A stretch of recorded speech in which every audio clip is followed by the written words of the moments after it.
وزد وأدم وأنعم وتفضل وبارك بجلالك وكمالك على سيد عبادك وأشرف عبادك أسعد العرب والعجم وإمام طيبة والحرم وترجمان بلسان القدم ومنبع العلم والحلم والحكمة والحكم أبي القاسم سيدنا وحبيبنا شفيعنا ومولانا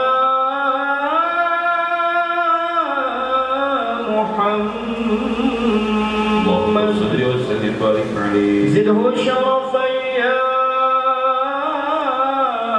رب زده شرفا يا رب كرما وتعظيما ورفعة ومهبة وسلم ورضي الله تبارك وتعالى عن ذوي الفخر العلي والقدر الجليل ساداتنا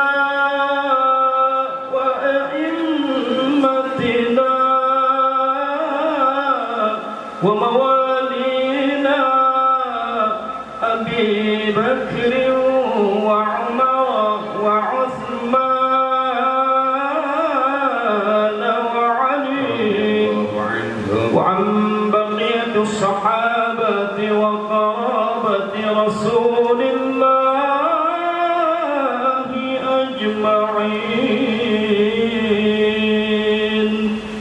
إن الله وملائكته يصلون على النبي يا أيها الذين آمنوا صلوا عليه وسلموا تسليما والحمد لله رب العالمين.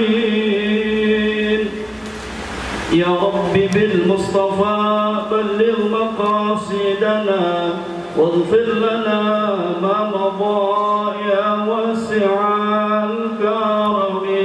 يا رب بالمصطفى بلغ مقاصدنا واغفر لنا ما مضى يا واسع الكرم. يا رب هيئ لنا من أمرنا رشدا واجعل معونتك الحسنى لنا مددا. يا رب بالمصطفى بلغ مقاصدنا واغفر لنا ما مضى يا واسع الكرم. أنت العليم وقد وجهت يا أملي إلى رجائك وجها سائلا ويدا.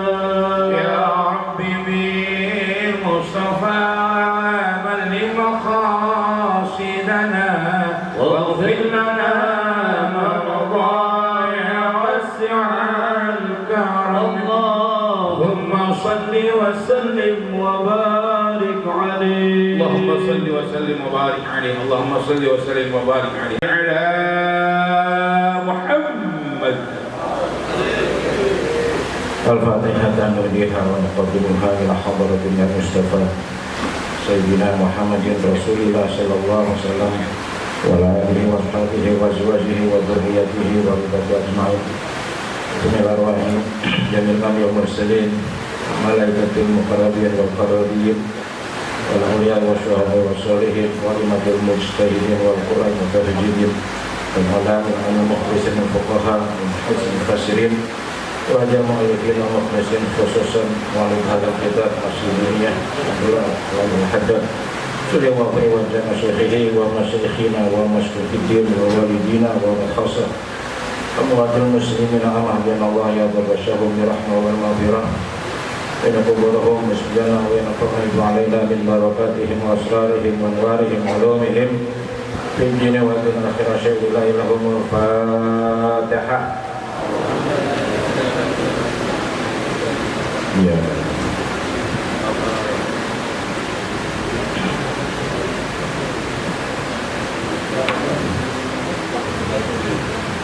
Bismillahirrahmanirrahim. Alhamdulillahirabbil alamin wa bihi nasta'in ala umuri dunya waddin. Wassalatu wassalamu ala asyrofil anbiya'i wal mursalin sayyidina Muhammadin wa ala alihi wa sahbihi ajma'in. Al-Mukarramun, para alim ulama, para asatidz, para guru, para masyayikh, dengan khusus yang sama-sama kita hormati para Ustaz Daud Kendi, MPDI, Syaroni, dan khusus pengasuh Majelis Taklim Salmaniyah dengan para Bapak Jokowi dan sekeluarga dan seluruh asatidz lainnya. Mohon izin, mohon doa. Pada malam hari ini saya mendapat tugas dan amanah untuk menjadi badal dari guru kita. Mudah-mudahan beliau senantiasa diberikan kesembuhan oleh Subhanahu wa Ta'ala. Itu pembacaan kitab Nasr Kimiyah. Ini saya pinjam kitabnya dari Ustaz Syaroni, halaman 47 pada baris yang keberapa ini? Tengah ya? 9 dari atas. Ya. 1, 2, 3, 4, 5, 6, 7, 8, 9. Tolong mana? Yang bagi? Yang ini. Tolong. Karena bagi garis.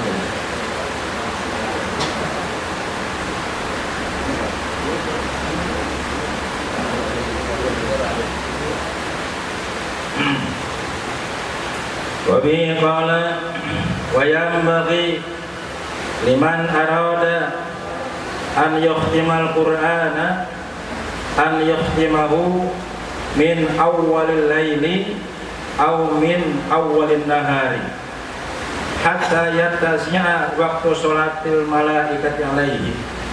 Gitu ya bacanya. Nanti kalau bacanya nyasar kasih tahu ya. Kitabnya baru ini. Wayang bagi dan seyogyanya, seharusnya, sepantasnya, selayaknya, seyogyane, sudah sebagusnya liqari'il Quran bagi orang yang membaca Al-Quran ya, termasuk kita.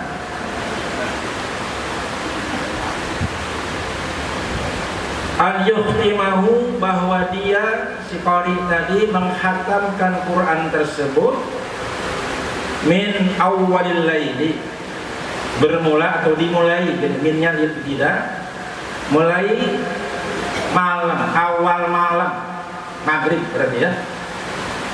Jadi kalau bisa kita baca Quran itu khatamnya pas maghrib, pas menjelang maghrib atau badal maghrib, atau min awalin nahar, atau dia khatamkan Quran tersebut di awal siang, berarti subuh atau badas subuh. Dengan ambil waktunya itu kalau tidak awal malam atau di awal pagi siang ya. Kalau orang yang sudah hafid itu biasanya 8 jam ya.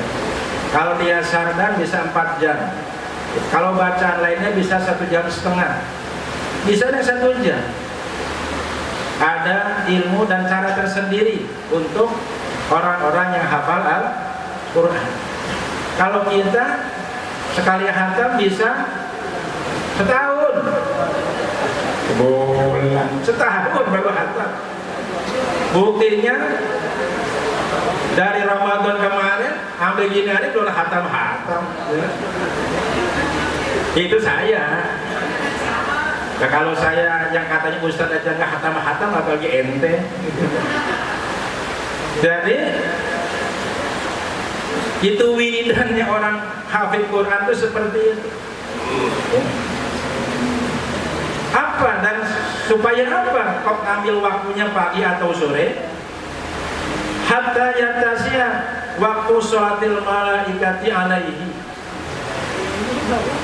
agar supaya atau sehingga ilgoya yatasnya, jadi ada an-mudmarah, leluasa, luas atau leluasa waktu malaikat membaca salawat atas orang tersebut. Sholatul malaikat, salawatnya malaikat alaihi atas orang yang membaca alaihi-nya kepada liqari'il Quran. Kenapa? Karena setiap ada orang yang khatam Al-Quran, maka turunlah sebanyak kurang lebih 60.000 malaikat. Berapa? 60.000 malaikat yang malaikat tersebut memintakan ampun kepada Allah Subhanahu wa ta'ala untuk orang yang membaca apa? Al-Quran. Nggak tanggung-tanggung. Jangankan 60.000, satu malaikat saja sudah cukup. Apalagi 60.000. Kira-kira didengar nggak doanya? Malaikat kan nggak pernah maksiat. Malaikat itu makhluk pasti. Ada 3 makhluk yang kalah yang diciptakan oleh Allah, 2 pasti, 1 tidak pasti. Mana yang pasti? Malaikat. Di mana pastinya? Malaikat pasti berbuat baik. Tidak pernah malaikat sedetik pun berbuat tidak. Kalau malaikat pasti berbuat baik. La ya'sunallah ma'amruhum yaf'aluna ma yu'mar. Itu pasti baik. Yang kedua, iblis. Iblis itu nama julukannya, nama premannya iblis. Nama aslinya Azazil. Ya. Asal usulnya jin. Nah kalau iblis dan turunannya termasuk antek-anteknya, itu pasti berbuat jahat. Nggak pernah iblis itu berbuat baik satu detik pun. Dan andai kata iblis itu berbuat baik, itu hanya kamuflase, bohong-bohongan, luarnya doang, covernya doang. Bagus, baik, tapi dalamnya jebakan Batman-nya begitu. Jadi ada dua makhluk yang pasti. Satu, iblis, pastilah baik. Kedua, malaikat, pasti. Nah yang ketiga manusia, termasuk saya, termasuk ibu-ibu. Kita ini tidak pasti baik, tidak pasti jangan. Kita bisa baik, bisa jangan. Jelas. Kadang manusia berbuat baik, kadang berbuat jahat. Tapi yang pasti kita bukan turunan iblis. Kita turunan Nabi apa? Yang walaupun pernah berbuat tanda kutip salah, tapi beliau sadar, bertobat. Rabbana zalamna anfusana, terus wa illam taghfir lana wa tarhamna lanakunanna minal. Nah, kita mundur sedikit. Iblis pernah bersalah, menentang, aba wastabara wa kana minal kafirin. Nabi Adam pun pernah lupa terhadap larangan Allah Subhanahu. Dua-duanya pernah bersalah dalam tanda kutip. Tetapi yang satu, Nabi Adam, walaupun dulu pernah bersalah, karena dia bertobat, maka diangkat oleh Allah menjadi Rasulullah. Dan diangkat anak cucu keturunannya menjadi nabi-nabi, rasul-rasul, raja-raja, ulama-ulama dan seterusnya. Itu manusia. Iblis walaupun bersalah, tapi terkutuk selama-lamanya. Kenapa? Karena dia tidak mau mengakui kesalahannya itu. Jadi manusia yang paling baik ada bukan manusia yang tidak pernah bersalah. Manusia yang baik adalah manusia yang menyadari kesalahannya. Wajar kalau kita pernah salah, manusiawi. Wajar kalau kita keliru, kita manusia, bukan malaikat. Tetapi juga kita bukan iblis. Kalau sekali waktu kita dosa, sekali waktu kita maksiat, sekali waktu kita salah, keliru, wajar kita manusia. Yang nggak wajar itu kalau terus-terusan salah. Kalau terus-terusan berbuat apa? Dosa. Itu namanya kurang. Jadi bu, kalau sekali waktu suami salah, wajar. Kalau salah terus, Ustaz yang bilang ya. Iya. Jadi kita harus bisa menerima. Ya. Nah malaikat inilah tugasnya ketika ada orang yang menghatam Al-Quran. Dan bahkan ketika ada orang yang baca Quran, dia membacakan apa? Sholawat. Apa makna sholat minal malaikat? Yastaghfirunahu. Mereka memintakan ampun kepada orang yang membaca Al-Quran. Sebanyak ayat yang dibaca, sebanyak yang diturunkan oleh Allah malaikat untuk memintakan ampun bagi orang tersebut. Sebanyak 60.000. Nah, kenapa harus pagi dan sore? Supaya malaikat leluasa memintakan ampun kepada orang tersebut. Hatta apa tadi? Yattasi'a waqtu sholatil malaikati alaihi.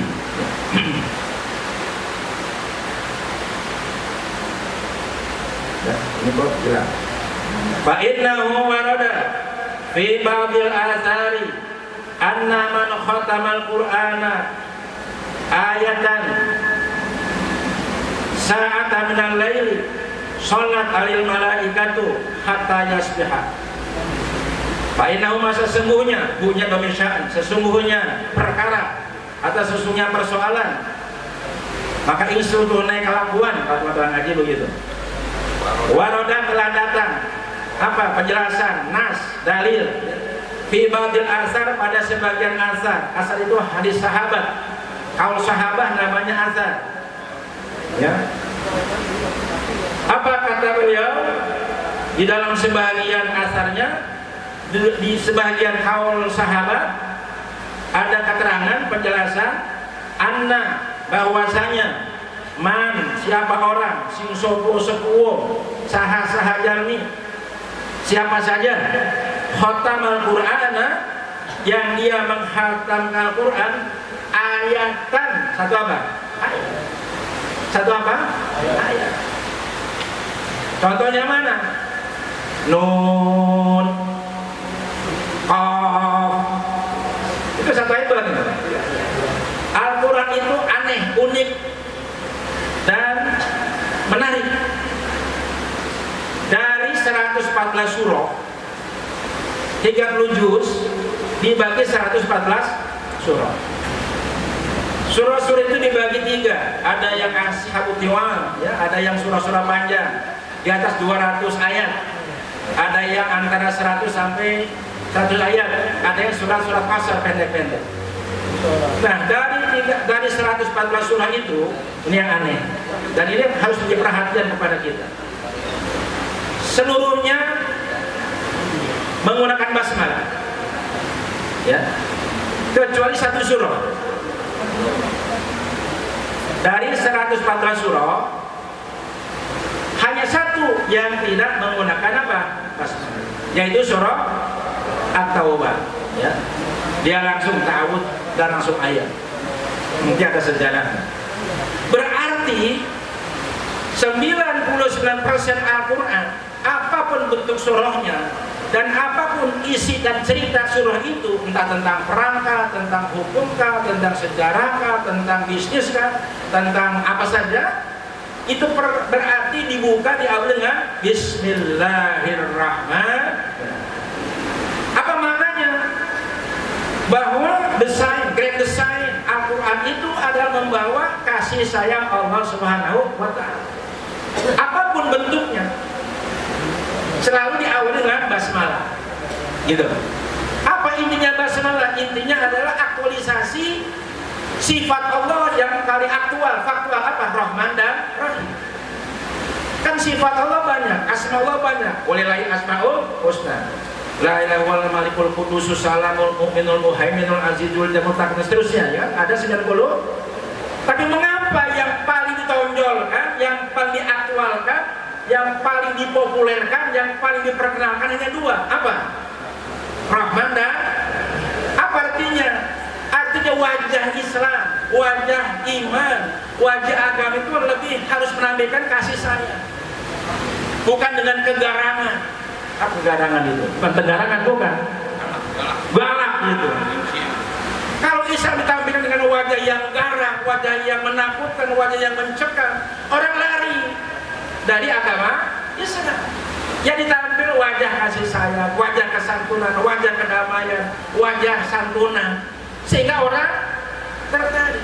Kenapa? Karena Al-Quran itu adalah wahyu dari Allah yang Maha Rahman. Ar-Rahman, Allah, ya kan? La ilaha illa huwar rahman.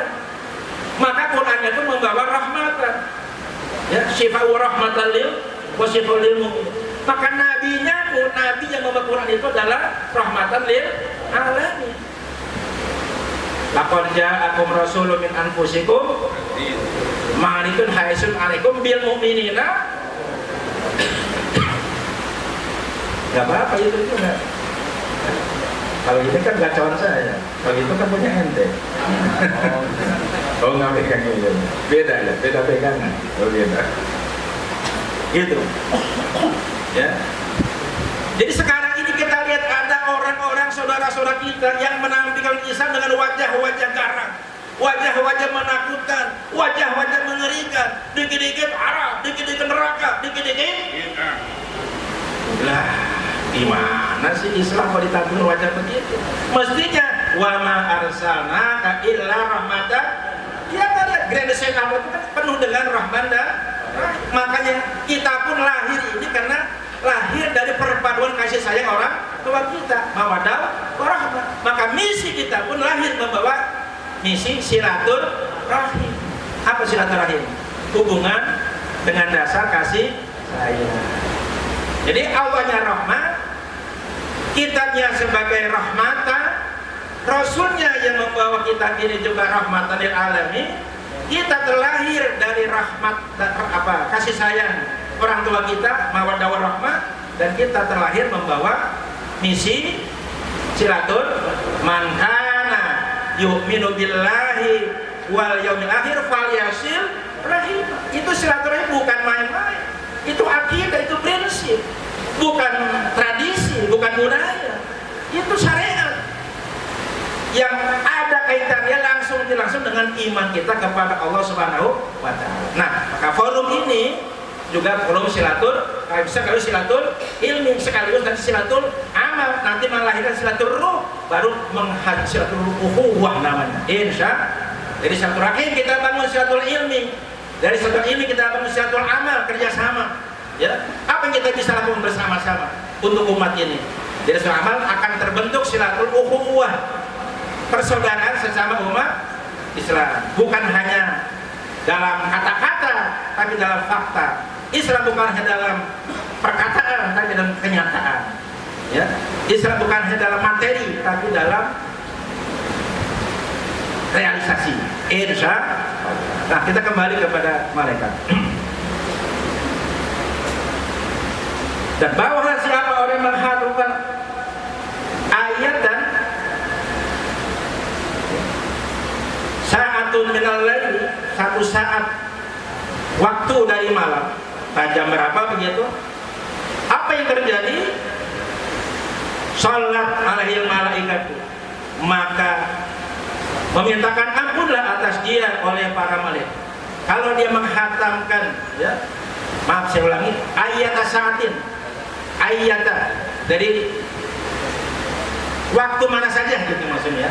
Jadi kata ayat sa'atin, barang siapa yang menghatam Al-Quran di waktu mana saja, di waktu malam gitu, entah jam 7, entah jam 9, entah jam 2, pokoknya waktu di waktu malam mana saja gitu ya. Ayata sa'atin, bukan ayatan, ayata sa'atin.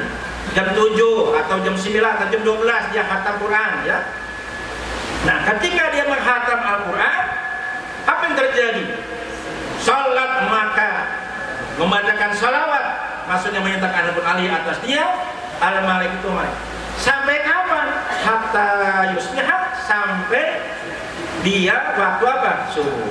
Kalau dia hatam jam 9 malam, maka sejak jam 9 malam puluhan ribu malaikat memintakan ampun. Ya Allah, ampunilah orang ini. Ya Allah, ampunilah orang, terus begitu ya sampai waktu apa? Subuh. Wa yata sa'atin minan nahar, dan jam mana saja dia menghatamkan Al-Quran minan nahar di waktu siang, salat alaihil malaikatu, maka membaca salawat alaihi atas dia al-malaikatu oleh ya, sopo para malaikat hatta yumsia, sehingga waktu sore. Kalau dia hatamnya pagi, jam 7, jam 8, jam 9, maka sejak jam itu sampai sore, sampai maghrib, malaikat terus memintakan ampun buat orang tersebut. Insya, betapa beruntungnya itu. Kan kita kadang-kadang nggak sadar ya, bahwa kita banyak apa? Banyak dosa. Banyak apa? Banyak dosa. Tetapi kalau kita menghatamkan, maka dosa-dosa yang kita sendiri kadang lupa bahwa kita punya dosa, itu insya Allah akan diampuni oleh Allah Subhanahu wa Ta'ala dengan istighfarnya para malaikat. Wa fi sholatil malaikati alal abdi kullu khairin wa kullu sa'adatin lah. Ada apa di dalam sholat malaikat? Dan mengapa kita perlu sholatnya malaikat? Ya, ada apa sih di dalam sholatnya malaikat itu? Ya. Oleh mu'alif dijelaskan, wa fi sholatil malaikat, dan pada sholatnya malaikat terhadap hamba. Jadi kalau malaikat membaca sholawat kepada seseorang, itu ada kullu khairin, ada tiap-tiap kebaikan, mengandung kebaikan. Jadi itu mubtada muakhar ya. Jadi ada kebaikan, bahkan semua kebaikan, tiap-tiap kebaikan. Entah kebaikan buat kesehatan, entah kebaikan buat usaha, entah kebaikan buat rumah tangga, entah kebaikan buat karir, entah kebaikan buat ilmu, kebaikan buat profesi, ya, prestasi dan sebagainya. Pokoknya kalau malaikat bersalawat isinya melulu kebaikan, nggak ada yang agak baik gitu. Insya. Nah, kita saja kadang-kadang perlu doa kan sama sesama kita. tolong ya doain saya, ini anak saya, tolong ini cucu saya begini ya. Padahal orang yang kita minta doa itu belum tentu dijawab oleh Allah Subhanahu wa Ta'ala. Tapi kita husnudzon. Nah, kalau malaikat pasti dijawab. Nah, mengapa kita tidak menarik malaikat supaya memberikan kebaikan-kebaikan kepada kita? Dengan cara apa kita narik malaikat? Dengan cara membaca Al-Quran. Ya, ini malaikat ikut. Kita aja nggak melihat, mata kita mata bambu, ya kan? Tapi kita bisa merasakan apa? Ada ketenangan, ya kan? Ada sakinah, ya kan? Ada rahmah, nyaman, tenang, ya kan? Coba kalau pulang dari sini, ya balik lagi pusing lagi. Jadi kalau nggak pusing terus-terusan di majelis, terus-terusan baca Quran, tidak bisa ya? Dikit lagi ya, tanggung. Ya. Bukan hanya kebaikan, wa kullu sa'adatin, dan setiap kebahagiaan. Ada rona-rona kebahagiaan di situ. Ada nuansa-nuansa kebahagiaan. Lahu bagi orang itu. Kalau mereka sampai membaca salawat sama kita, itu artinya kita akan mendapatkan sentuhan kebaikan dan sentuhan kebahagiaan. Bukankah yang dicari oleh orang di dunia ini apa coba? Kebaikan, kebahagiaan. Ada yang ngejar kebahagiaan dengan harta, ya kan? Ternyata nggak bahagia. Ada yang ngejar kebahagiaan di jabatan, ternyata nggak bahagia. Ada yang ngejar kebahagiaan di wanita. Halo?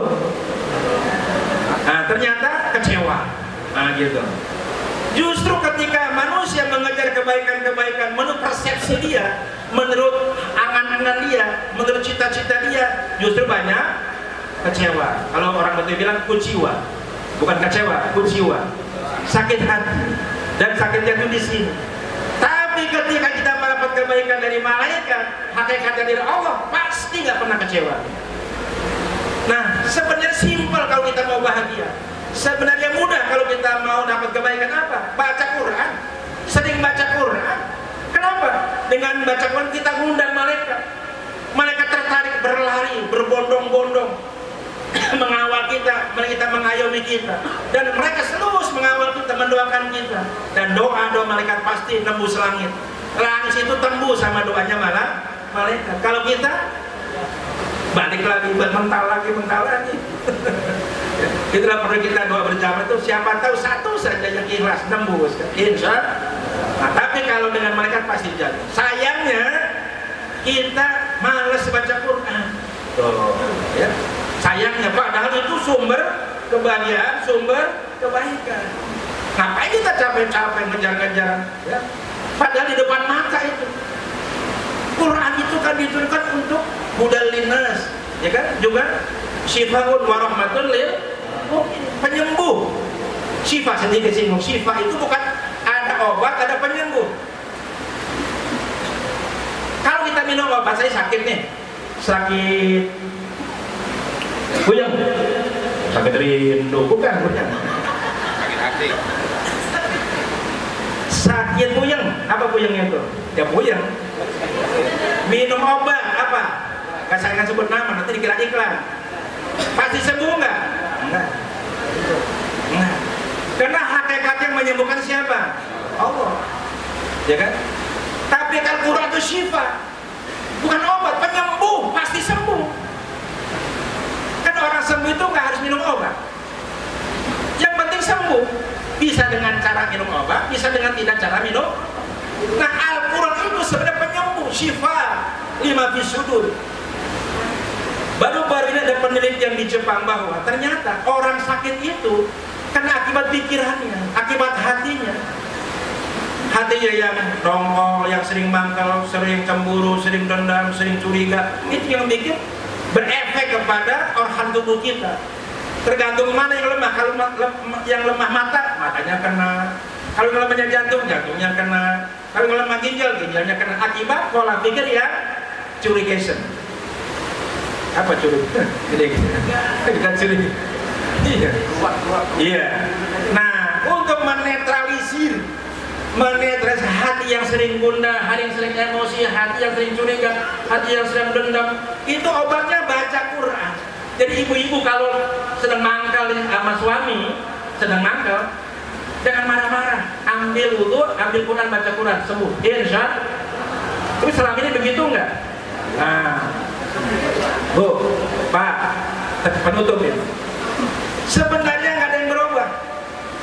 Ketika suasana hati kita nyaman, tenang, melihat istri bak bidadari, melihat anak laksana Gatot Kaca, melihat rumah laksana Sorogan. Tapi ketika hati kita sedang makal dongkol, melihat suami kayak nyebelin, kayak mencing garam. Melihat anak dongkol, melihat rumah empat, padahal nggak berubah. Wajah istri memang itu juga, emang segitu-gitu juga. Hampir. Ya kan? Anak emang itu, warna tembok memang itu. Tapi memang terasa sempit, terasa sumpah. Nah, karena hati kita sedang apa? Nah, Quran itu bukan menyembuhkan efeknya. Sebenarnya sakit itu kan akibat, bukan penyebab. Sakit itu adalah akibat.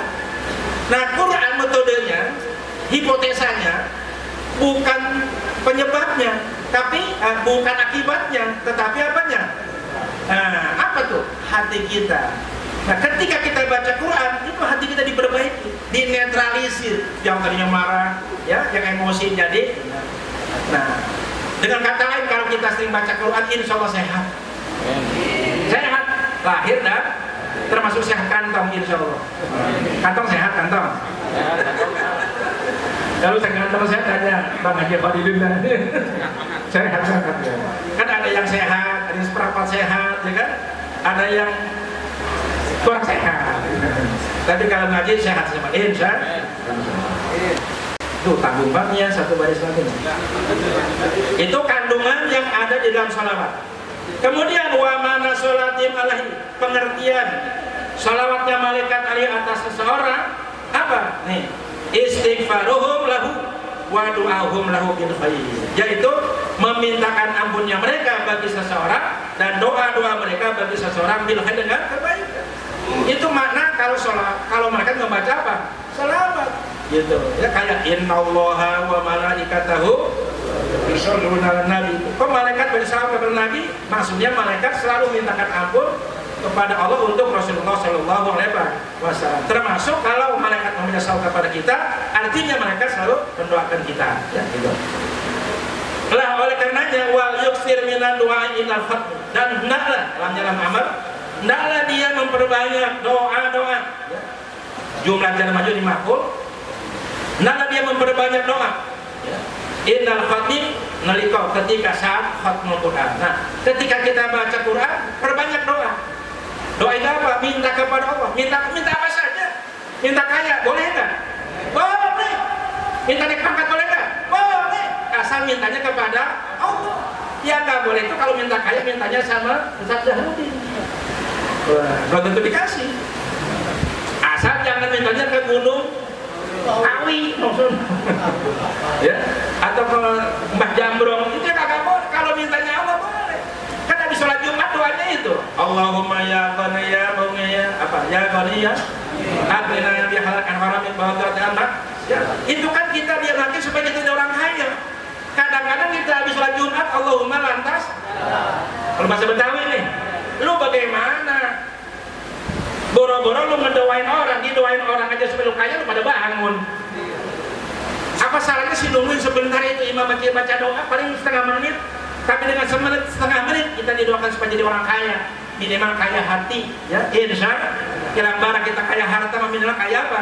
Hati, nggak merasa miskin aja begitu. Ada orang kaya tapi mentalnya miskin, ada. Ya. Lalu kurang aja bawaannya, ya. Nah, oleh karena itu manfaatkan momen-momen Khatmul Quran untuk banyak doa. Doa kita saja. Ya, nambah ilmu, nambah pangkat, nambah rumah, nambah mobil, nambah yang lain, ya, terserah. Kenapa di situ kita harus memperbanyak doa? Fa inna sa'atun syarifatun mubarakah. Karena waktu Khatmul Quran itu saat waktu syarifah yang mulia, mubarakah, yang sangat diberkahi oleh Allah Subhanahu wa taala. Itu momen yang paling mahal. Pintu langit terbuka, istijabah Allah sedang diulurkan oleh kita. Kalau kita nggak sambar itu, peluang itu, kita akan rugi dan menyesal. Ya. Wa minal mawaqin allati yustajabu fiha du'a'u. dan termasuk tempat-tempat yang dijabah tiha pada khatmul Quran itu doa oleh doa-doa. Jadi ada dua hal, ada saatul ijabah, ada makanul ijabah. Ada waktu-waktu di mana Allah mengijabah doa, ya. Ada tempat-tempat ijabah. Nah, tempat ijabah itu nggak ada di dunia kecuali di Mekah. Ada 17 tempat, mulai Multazam, Sa'i dan seterusnya. Kalau satu ijabah dimanapun ada. Tetapi kalau kita di sini nih umpamanya khatmul Quran, maka tempat ini jadi tempat ijabah. Kalau di kamar kita khatmul Quran, maka tempat itu jadi ijabah. Dua, sekaligus satu ijabah, sekaligus mau kidul ijabah, alias makan ijabah, double. Waktunya juga ijabah, tempatnya juga tempat ijabah. Maka rumah yang paling bagus kalau rumah itu sering dibacakan khatmul Quran. Majlis yang paling bagus kalau dia majlis sering dibacakan khatmul Quran. Kenapa? Karena itu dua. Sekaligus satu ijabah, kedua min mawaqinil ijabah. Tuh, ya. Sama statusnya dengan kalau kita di Multazam. Kenapa orang berduyun-duyun pergi haji umroh sampai 23 juta dilakonin karena mau berdoa di tempat-tempat ijabah? Padahal ada, nggak pakai 25 juta, nggak pakai 100 juta, pakai NH plus 5 juta. Kalau kita khatmul Quran, itulah saatul ijabah dan itu sekaligus makanul ijabah. Paham? Paham? Ngerti? Bisa nggak dilakukan? Bisa nggak? Mau nggak? Nah itu persoalan. Insya minimal sebulan sekali khatmul Quran. Jadi sehari 1 juz, ya, dibagi, ya, 1 juz sehari berarti dibagi 5 waktu, ya 2 lembar dah, ya. Insya dipaksa.